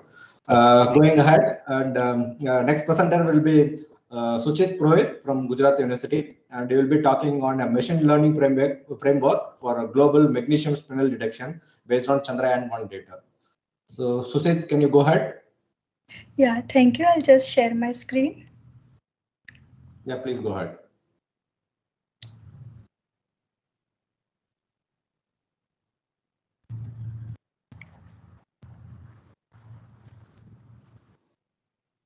Is the screen visible? Yes, it is visible and full screen. You can go ahead. Yeah, thank you. Good evening to all. I'm Dr. Suchit Purohit from Department of Computer Science, Gujarat University. The title of my talk is A Machine Learning Framework for Global MG Spinel Detection based on Chandrayaan-1 data. This work has been done under collaborative activity by the team comprising of Dr. Megha Bhatt from PRL Ahmedabad, Dr. Deepak Dhingra from IIT Kanpur, Dr. Urs Moll from Max Planck Institute, Germany, myself with the students of Master's Program, Parth Patadia, Karan Bua and Hetvi Julasna from Department of Computer Science, Gujarat University. On the behalf of all the authors, I would like to thank National Space Science Symposium for giving us the opportunity to present this work on this prestigious platform. Talking about MG Spinel, the discovery of MG Spinel using M-Cube is one of the major findings from Chandrayaan-1 mission, and the global distribution of the spinel-rich lithologies, mainly confined at basin rims or central peak locations, suggests its link to deeper layers of crust. Thus, a detailed investigation and mapping of MG Spinel have direct implications for understanding the evolution of the moon. All the reported detections done so far are based on band parameter extraction and examination. For example, this figure shows the MG Spinel exposures in shades of red and pink from the central peaks of Theophilus crater. Red, green, and blue colors represent band strength at 2 micrometer, 1 micrometer, and 1.25 micrometer respectively. Recent work has reported presence of MG Spinel at 24 locations using M-Cube data. In our proposed work, we intend to look at the lunar surface on a global scale using automated approaches so as to bring out MG Spinel exposures, which might have been missed out using site-specific studies. Throughout our work, we have taken this as a base paper for validation and training of machine learning algorithms. The small and distributed nature of MG Spinel deposits makes it a challenging problem to locate these exposures manually. So we see the scope for an automated search and looking at the technical infrastructure available in the form of availability of global data sets from MCube, CERT2 and SP on board Selene, availability of sophisticated hardware in the form of GPUs, specialized machine learning and deep learning algorithms for bringing out the details which could have been missed through manual observations. If we talk about machine learning, it is an influential category of automatic data-driven approaches with the capability to automatically extract information from the data through statistical or non-probabilistic approaches. So if we talk about the role of machine learning in space and planetary science, it is quite evident and well established during the last decades. Ranging from its applicability in planning the trajectories or evolution of mission architecture, autonomous targeting, initial land site selection, onboard detection and summarization, automatic feature extractions, data analysis, etc. So the machine learning is playing a major role in performing all these tasks. So this motivated us to develop an automated framework using machine learning for the detection of MG-spinel spectral features. The outline of the work done is we applied machine learning for the first time for identifying the MG-spinel spectral features, and the signature detection problem is implemented as a supervised learning-based classification problem with labeled classes as MG-spinel, pyroxene, and non-MG-spinel, non-pyroxene. We use both traditional machine learning algorithms as well as deep learning-based CNNs for classification and followed an integrated approach of utilizing the data from both SAR2 and MCube on board Chandrayaan-1. The classification problem is implemented on the basis of the shape of the spectra. So this study utilizes the typical characteristics of MG-spinel spectra, that is the absorption band at 2000 nanometer and the absence of the absorption band at all at 1000 nanometer. We use the global data available from SAR2 and MCube in this work. The specifications of the two instruments are mentioned here. In addition to Chandrayaan-1 spectrometers, the specifications of IIRS are also mentioned because we will be using them in future. For all our observations and analysis, we used L2 reflectors data, which is photometrically corrected. This slide shows the coverage of the data used from both the instruments. For SAR2, we used the data from 173 orbits, which comprises of 2.39 million spectra, which was cleaned to 1.35 million spectra. And for MCube, the total number of orbits used were 267 from OP1B coverage, and the total number of spectra was 1.12 billion. This is the workflow diagram of the problem which we implemented. After obtaining the data sets from the instruments and cleaning them, the study was performed in two phases. In the first phase, we tried to see the spectral trends from SAR2 data, which most likely indicate the presence of MG-spinel. This was done through the KNN-based supervised classification approach, and we further validated the response of the classifier by comparing them to the nearest best spectral match of MCube. However, we found that except at crater Theophilus, the SAR2 detections shows a presence of 1000 nanometer absorption, ruling out the possibility of MG-spinel presence. But we could see that the algorithm could bring out the pyroxene-rich spectral data. This was used as the input to the next phase. In next phase, independent study using MCube data only was used. So we labeled a set of MCube data into three distinct classes: MG-spinel, pyroxenes, non-MG-spinel, and non-pyroxenes, and performed classification using 1D CNN. To deal with the computational issues and the problem of inadequate training sets, we used mode technique to generate synthetic spectra and optimized using GPU-based batch processing methods. The outcome of the CNN was validated by comparing them with the known exposure sites from the published literature. Any remotely observed global datasets need to be adequately pre-processed by removing noise and artifacts. So we performed pre-processing on SAR2 data by applying the conditions, that is removing first two and last two spectral bands, removing spectra with negative reflectance values, eliminating dark through phase attributes, eliminating spectra with a detected temperature greater than -55, smoothing using Surgal filter, and normalization at 1.5 micrometer. However, we observed that even after applying these conditions, some of the undesirable or unwanted spectra still retain in the data sets. So a novel approach to implement data filtering was executed in the form of a supervised classification problem which aims to classify the input spectra into desirable or undesirable one labeled as good or bad. So the approach was to select the object for annotation using systematic sampling, and then the manual annotation of good and bad spectra. The algorithms, machine learning algorithms were trained on that data. The algorithms used were logistic regression, decision tree, k nearest neighbor, ensemble of 3 classifiers, and ensemble of 5 classifiers. Then using the best performing classifier, the label of the unlabeled SAR2 data was predicted. So this is the distribution of annotated labeled trained orbits and unlabeled test orbits.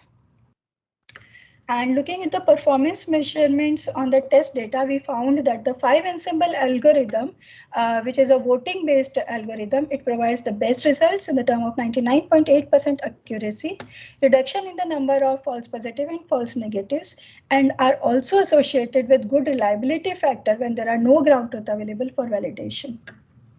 So applying this 5 ensemble approach on the SAR2 data, we got the data categorized into good or bad category, and this is the plot of what we got as a good and bad spectra.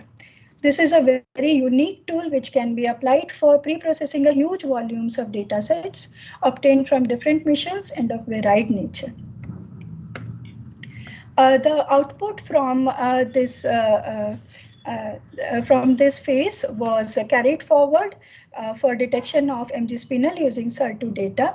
For this purpose, we implemented this problem as a supervised learning based classification with 2 classes as MG spinel and non-MG spinel. From where did we get the training data? So we extracted the SAR2 spectra corresponding to the reported M-cube MG spinel locations, and we trained the KNN model on it and then tested on SAR2 global coverage.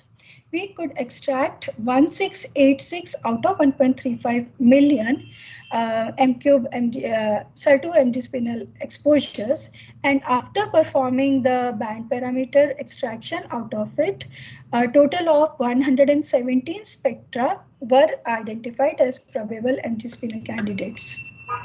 So this map shows the locations where we could find the SAR2 coverage for the already reported locations of MG spinel. So we could see total 14 MG spinel locations from the SAR2 coverage, and we extracted about 255 spectra out of these locations, which were used for training. And this is the prediction of the algorithm. That is, we could see that 117 detected exposures have been plotted, and this is the this plot shows that almost all the 117 spectra have a band at 2000 nanometer. But the problem is that we cannot ensure that whether there is a band at 1000 nanometer or not. So since partial coverage of 1000 nanometer do not allow for the full characterization of absorption band at 1000 nanometer. So what we did was that we took the M-cube spectra for the validation purpose. We extracted the M-cube spectra corresponding to the SAR2 footprints. So this is the process for preparing M-cube data for 117 SAR2 footprints. So the M-cube reflectance spectra were extracted using ellipse of 0.2 degree around the individual SAR2 footprint, and then these extracted M-cube spectra were interpolated into SAR2 wavelength range, and then the best match corresponding to the SAR2 footprint spectra was found. We could only find 35 locations of good spectral match between SAR2 and M-cube. So this plot shows the locations of the perfect match, and this plot shows SAR2 spectra and the perfectly matched M-cube along to this SAR2 footprints.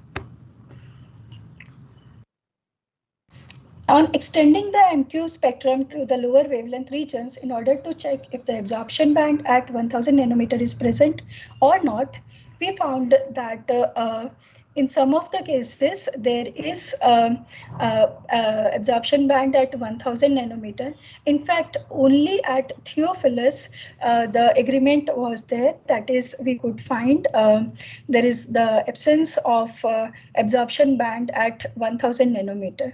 So all the other spectra from all the other locations had the absorption band at 1000 nanometer, ruling out the possibility of MG spinel.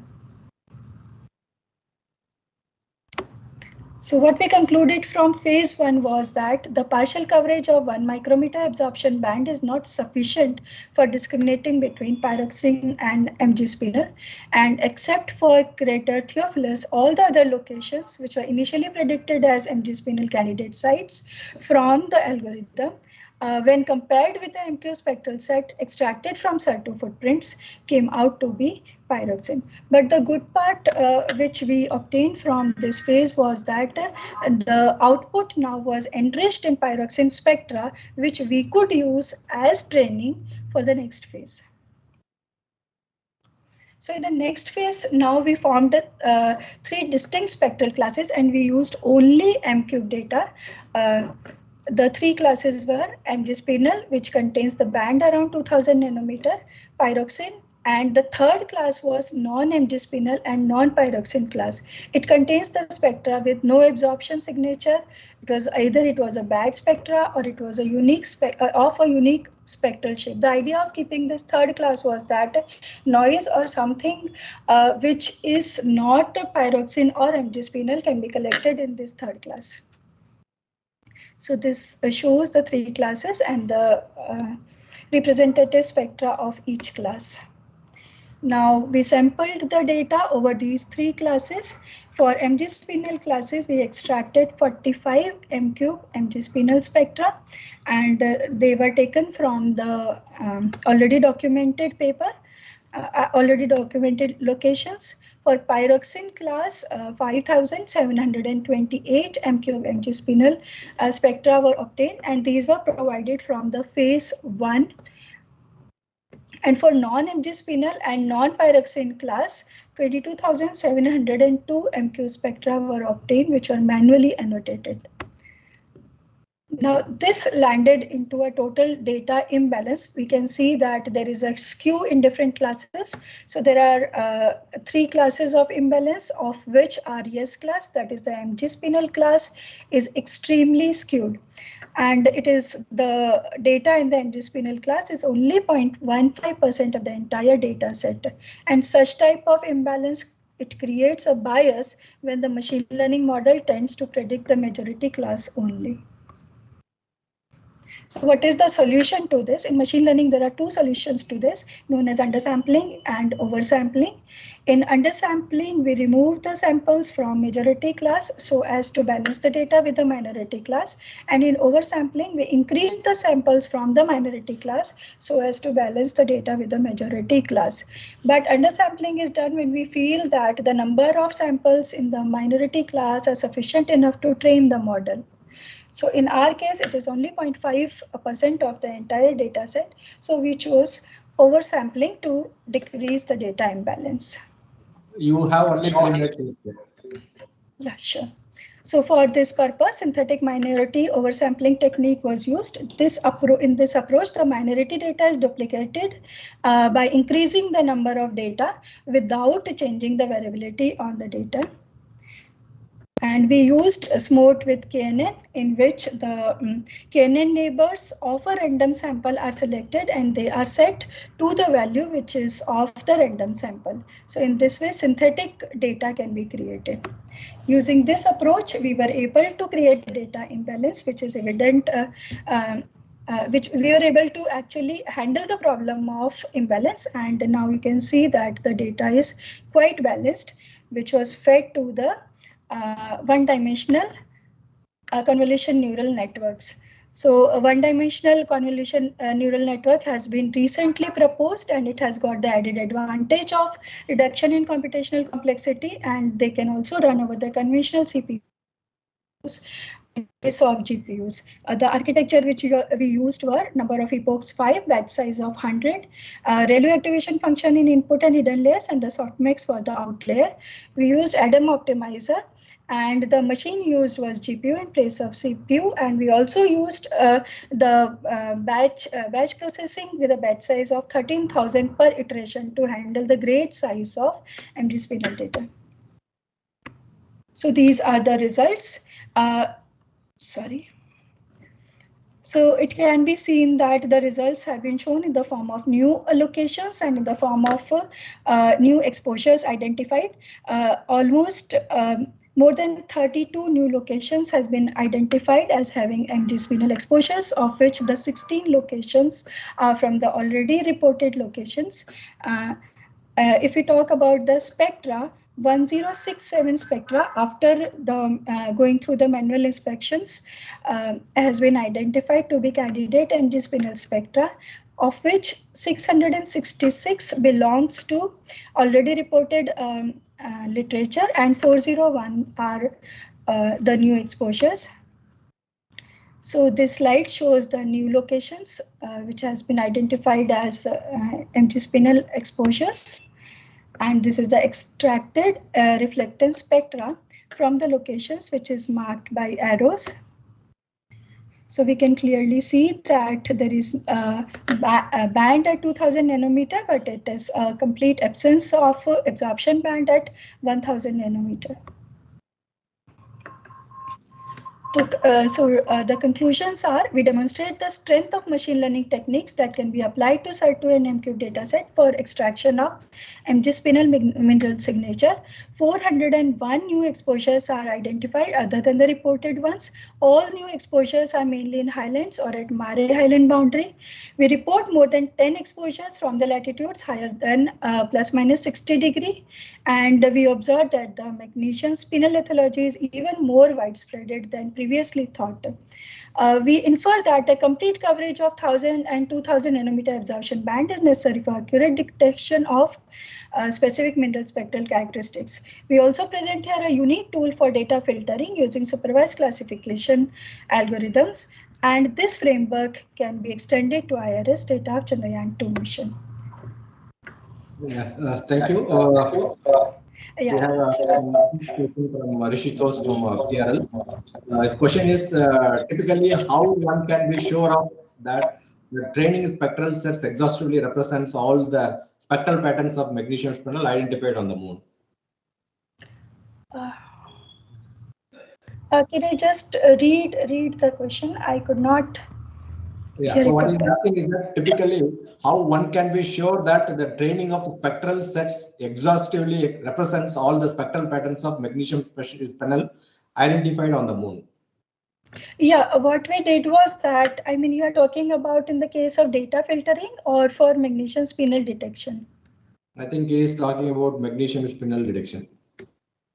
Yeah, samples which we took for data training were those samples which have were from those locations which have been already reported, and then we went through the manual inspection and we saw that they really represents the magnesium spinel exposures, and then only those samples were used for training.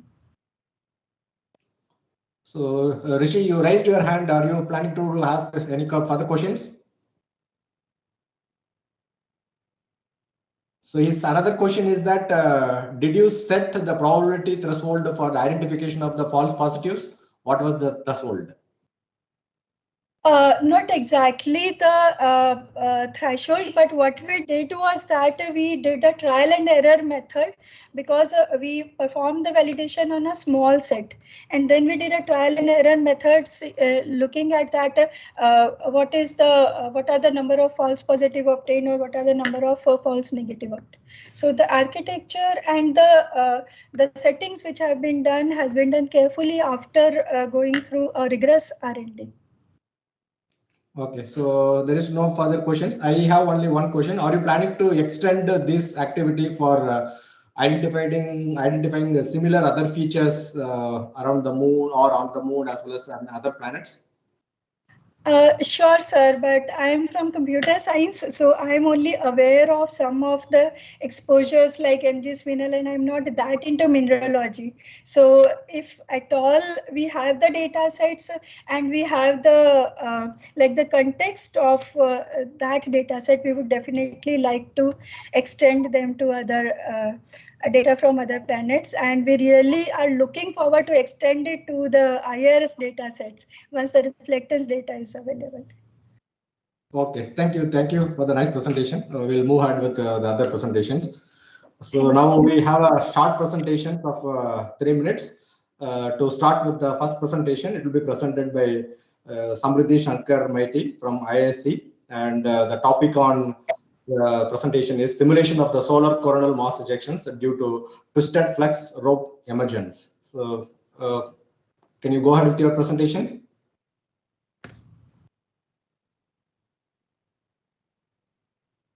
Samriddhi, can you hear us?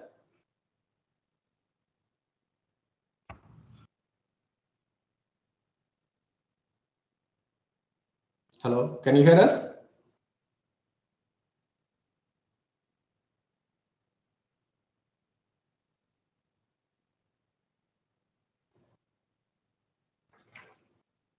LOC members, can you hear me? Yes, I can hear you, but it seems Samriddhi is not present in the meeting right now. So.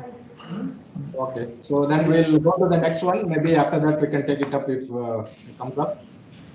And we'll go to the second presentation. It will be by Achintya from IIST, and the presentation on the study of lunar crater floor deformation induced by the magma intrusion. So can you go ahead, Achintya? Yes, sir. Yes, sir. Can you hear me, sir? Yeah. Yes, sir. Just a second.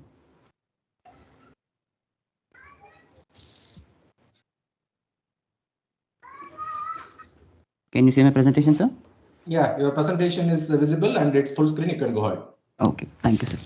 So a very warm good evening, everyone. My name is Achintya and I am from IIST. And in this talk, I'll be talking about the various lunar crater floor deformations that have occurred on various craters on the moon. And I will try to investigate and find out whether the magma intrusion hypothesis could be one of the explanation for such kind of deformations.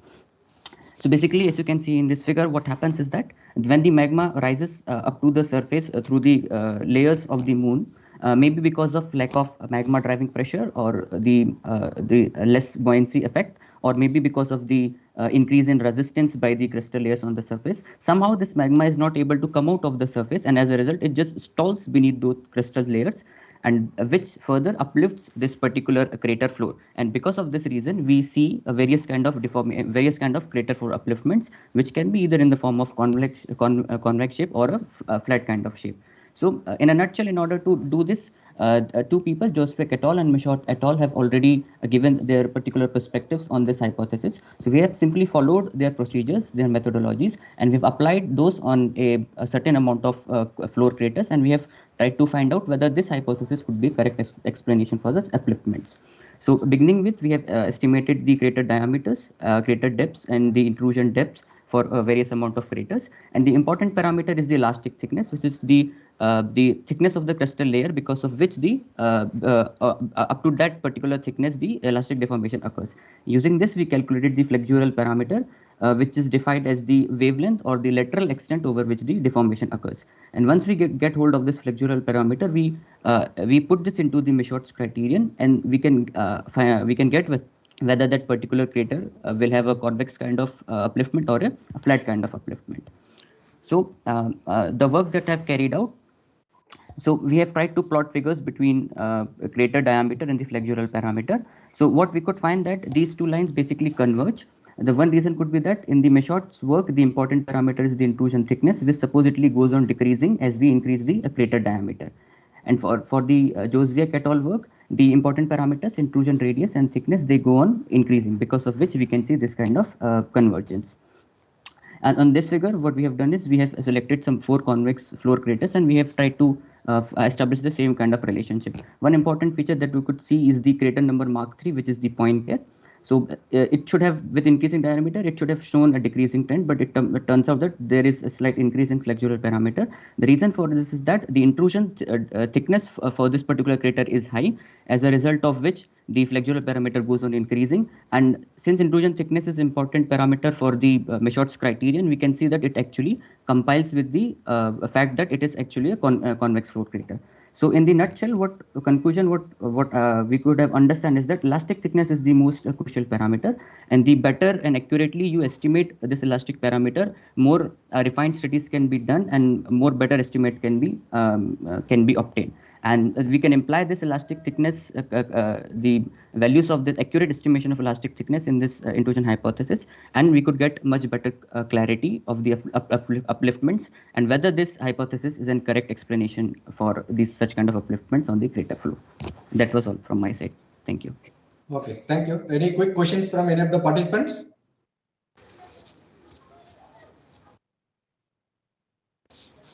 If not, thank you, Achintya, for your presentation. We'll go with the next presentation. Next one will be by Ashish from NARL, and talk is on moon imaging using advanced Indian MST radar. So can you share your slides and go ahead? Yes, sir. Is the slide visible, sir? It is. Yeah, it is. It does come up. So put it in full screen and go ahead. Yeah. Okay. Yeah. Yeah, you can go ahead. Good evening, everyone. My name is Ashish. I'm a scientist at NARL, and the topic of my presentation is moon imaging using the advanced Indian MST radar. So on 1st August 2021, a moon probing experiment was conducted using the AIR. The entire 32 by 32 array was used for transmission of the signal. The main array and a secondary 4 by 4 array placed at a baseline of 520 meters along the north was used for reception. Because the signal travel time to the moon is very large, the experiment was conducted in a range aliased mode to get high sampling rate. The methodology used for imaging a rotating body like moon from ground-based radar is called delay Doppler technique. It works on the principle that the relative motion between the observer and the target can be used to create a delay Doppler map of the target. This delay Doppler map serves as a proxy for its image. The moon's angular rotation on its axis is around 2.5 into 10 power minus 6 radians per second, but its apparent angular rotation, as seen from the radar site, is lesser than that. This apparent rotation gives a Doppler shift of around plus minus 1 Hertz to the received signal. This information can be used to get spatial distance of various locations on the moon. But the geometry of this problem itself is such that each range Doppler pixel corresponds to two different locations on the moon. The powers received from both these locations is recorded at the same range Doppler point, and hence there is an ambiguity. This ambiguity can be resolved using interferometry, and that is why we had the secondary array. The main equation which shows how the powers from the two locations can be extracted is shown here. On the LHS, we have the cross power from the two antennas. The real part of this cross power is a factor of the sum of the powers from the two locations, and the imaginary part is the difference of the powers. Apart from this, there are factors which depend on the phase difference of the two locations. Okay, so using this, the two powers can be extracted. The third step in this exercise is the coordinate transformation from delay Doppler map to lunar coordinates, which first includes converting the Doppler shifts into distances and then coordinate transforming them to the lunar coordinate system. Okay. On the figure on the top left, we can see the power variation with respect to range as the pulse travels across the moon's surface.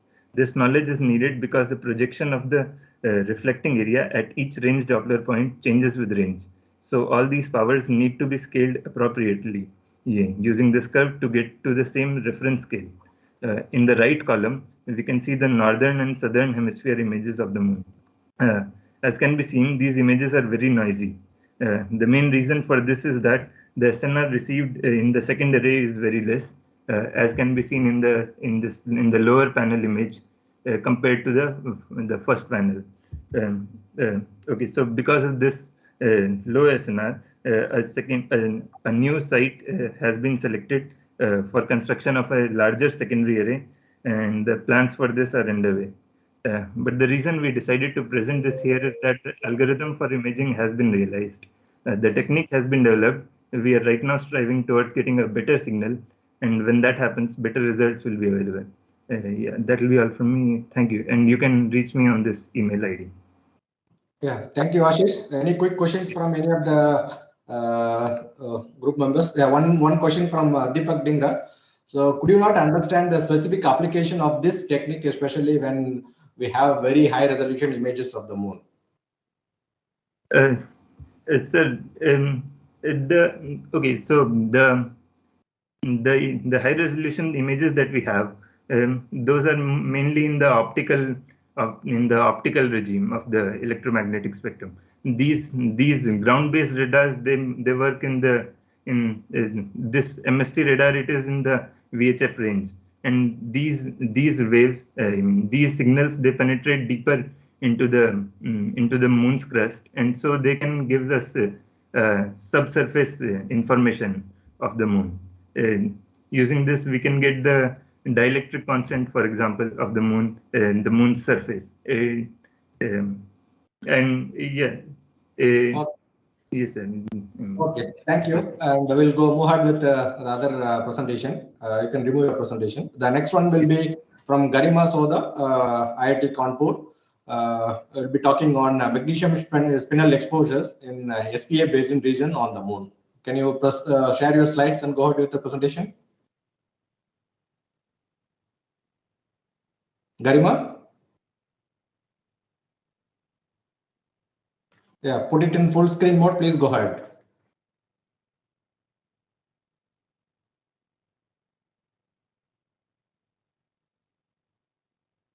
Your voice is not clear. Your voice is not coming.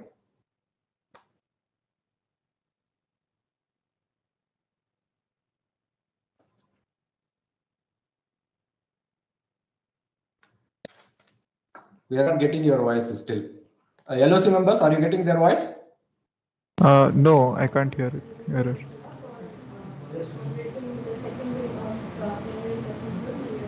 Garima, we are not getting your voice.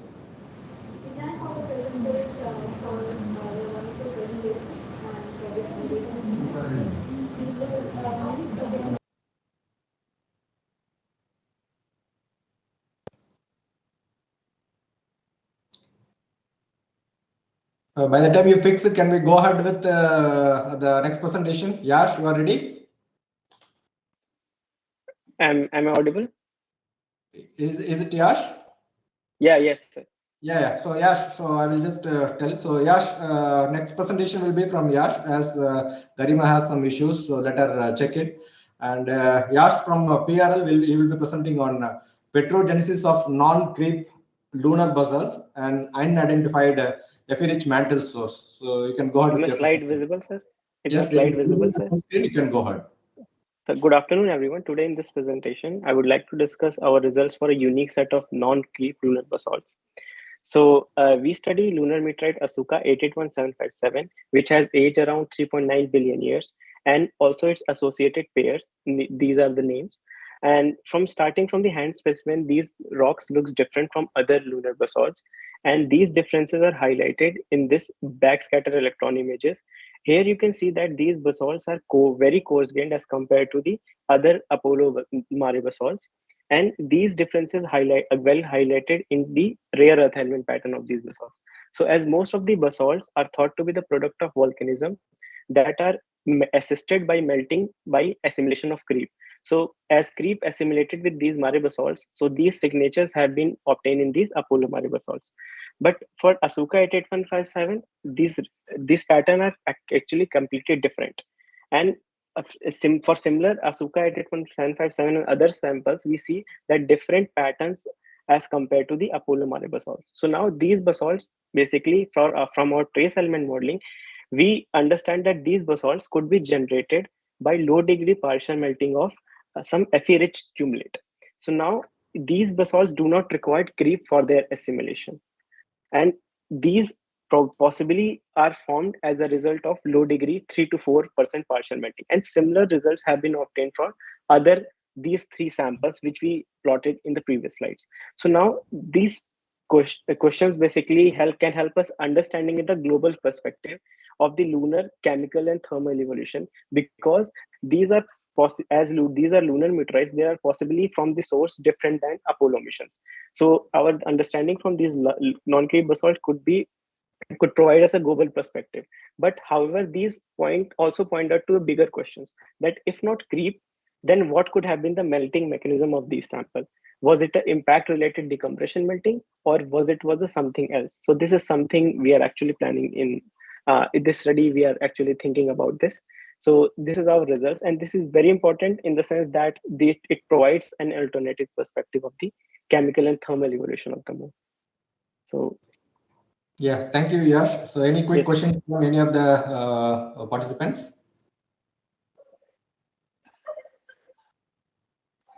Yeah, again, Yash, Deepak is having one question. How do you compare your results from Chang'e 4 sample data?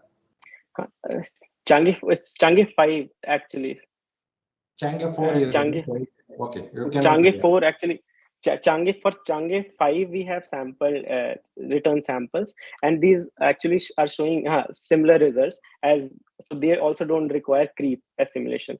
Now for every now the point is that how we melt these rocks. So this is something we need to understand later, that if not creep, then what could have been the melting mechanism. And also this actually implies a moon was actually hot for a longer period of time than previously understood by Apollo samples. So this is actually really important to understand. Okay, thank you, Yash. Now we'll check with Garima. Are you ready now? Yes, sir. Am I audible now? Yeah, you are now audible. You can share your slide and go ahead with your presentation. I hope my slide is visible. Yes, put it in full screen mode and then you can go ahead. Yes, yeah, it is. is. Thank you. Good evening. My name is Garima Soda and I am a PhD student at IIT Kanpur. Today I am going to discuss the distribution of magnesium spinel lithology in the South Pole Aitken Basin region on the moon, and the insight which we got by studying it. So as we know that magnesium spinel lithology is considered as an ancient lithology that formed at the depth, and it is considered that during the basin formation the lunar surface because it has preferential basin association. On the other hand, the South Pole Aitken Basin is the largest and one of the old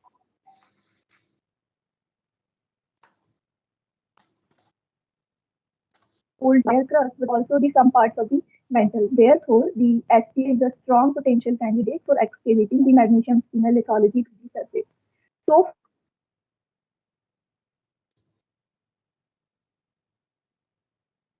far, the South Pole Aitken Basin region is shown in the figure. You can see that the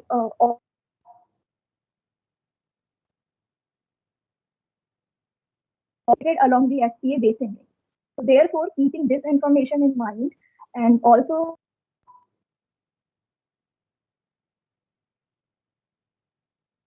lithology in this region, these two hypotheses are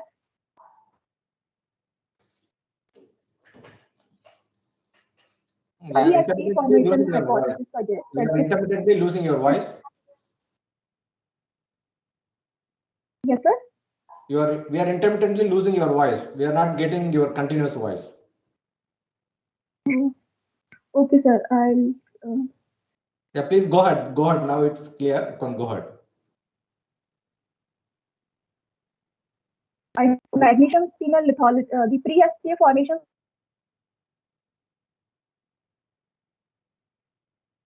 suggests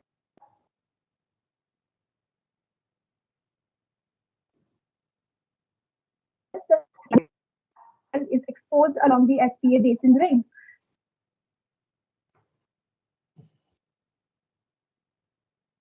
And when the SPA impact occurred, it is exposed along the basin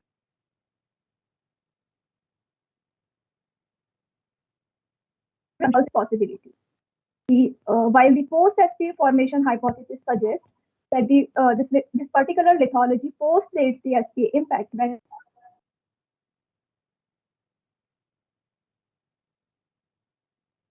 the zones along the beneath the surface.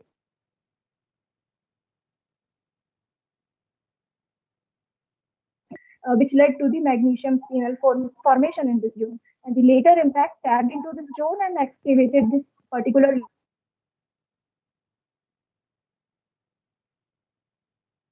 possibilities.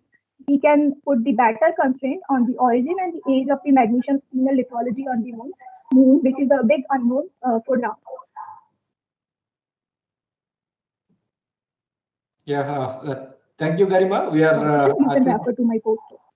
Yeah, so thank you. We are not able to. We are not able to hear half of your what you said. So maybe all the participants, anybody is interested in your presentation, probably you can through communication, other modes of communication, you can discuss with her. And thank you for all the presenters for keeping up your time. And now I will hand over to LOC members. Thank you, Shanmugam sir, and thank you, Shyam ma'am, for moderating the sessions. To continue with the discussions, you can join our Slack channel. And so now we'll close this session and we'll see you tomorrow for the next session of talks. Thank you.